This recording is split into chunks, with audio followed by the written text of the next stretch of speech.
আমি নাসাবার দৃষ্টি আকর্ষণ করছি, একটা অমানুষের যে শেরপুর জেলা কন্টেন্ট ক্রিয়েটরদের অপমান করে। আমি ক্লিয়ার কাট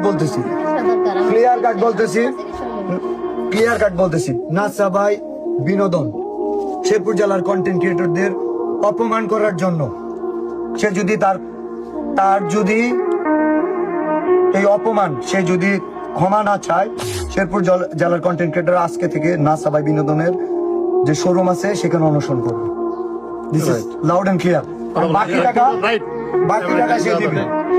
এর আগেও চুলকানি শুরু হয়েছিল, নাসা ভাই আমাদের নিয়ে রোস্ট করছিল, তার চুলকানি শুরু হয়েছে, সে জাইঙ্গা বিক্রি করা শুরু করছে। জাইঙ্গা বিক্রির টাকাটাও যদি দিত কনিমের কাজে আসতো, কিন্তু এরা মানুষের পাশে দাঁড়ায় না, এরা শুধু মানুষকে মজা নিয়ে ভিউ কামাইতেছে। তো নাসা ভাই এই খোঁচাখুচির মধ্যে সাইমনের জন্য উত্তরবঙ্গ জেনে রাখো, এই শেরপুর জেলা থেকে কমপক্ষে 1 লক্ষ টাকা দিতে পারতাম, 1 লক্ষ টাকা দিতে পারতাম। এই টাকাটা দেওয়া যায়নি শুধু একজন নাসার কারণ।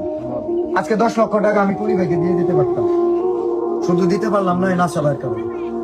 এই নাসার কারণে কেন পারলাম না? এই কনি নিয়ে সেই প্রসঙ্গটা তুলতেছিল, মানে সে আমাকে বুঝাইতেছে অন্য জেলায় কাজ করি, নিজের জেলায় রুগে কি চোখে দেখি না? এই যে চোখে দেখি 48 ঘন্টা